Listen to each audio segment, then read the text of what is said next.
ఏపీలో పింఛన్ల పంపిణీపై రగడ జరుగుతోంది. ప్రతి నెల 1వ తేదీన ప్రారంభం కావాల్సిన పింఛన్ల పంపిణీ ప్రక్రియ 2 రోజులు ఆలస్యంగా ప్రారంభమైంది. అయితే అందుకు కారణం మీరంటే మీరు అని అధికార వైసీపీతో పాటు విపక్ష టీడీపీ ఆరోపణలు చేసుకుంటున్నాయి.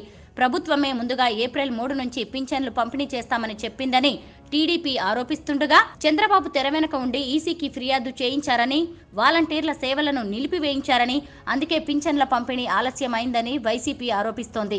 దీంతో చంద్రబాబు దిద్దుబాటు చర్యలకు దిగారు. అధికారంలోకి వస్తే ఏప్రిల్ నుంచే 4,000 పింఛన్ అందిస్తామని ప్రకటించారు.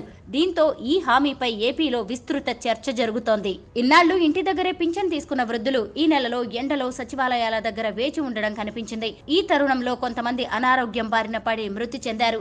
దీంతో ఆ వృద్ధుల మృతికి మీరంటే మీరు కారణమని అధికార విపక్షాలు ఆరోపణలు చేసుకుంటున్నాయి.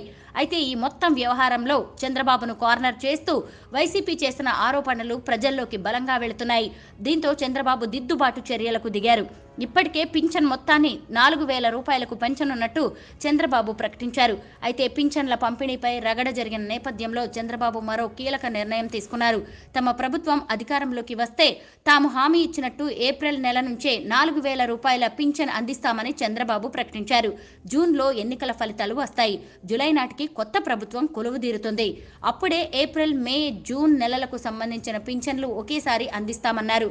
వరుసగా 3 నెలలు తీసుకోకపోయినా తరువాత నెల అందిస్తామని చంద్రబాబు ప్రకటించారు. ఇప్పుడు ఇదే రాష్ట్ర వ్యాప్తంగా వైరల్ అవుతోంది.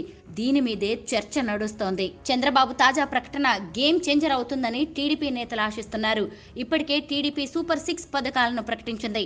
అందులో 45 సంవత్సరాలు దాటిన బీసీ లబ్ధిదారులకు పింఛన్ అందిస్తామని చంద్రబాబు ప్రకటించారు. ఇది ప్రజల్లోకి బలంగా వెళ్తోంది. అయితే వాలంటీర్లను పింఛన్ పంపిణీ నుంచి తొలగించాలన్న ఈసీ ఆదేశాల వెనుక చంద్రబాబు ఉన్నారన్నది వైసీపీ ఆరోపణ. 4.5 ఏళ్లుగా వాలంటీర్ వ్యవస్థను చంద్రబాబు వ్యతిరేకిస్తున్నారు. చాలా సందర్భాల్లో చంద్రబాబు వాలంటీర్ వ్యవస్థపై కీలక వ్యాఖ్యలు చేశారు కూడా.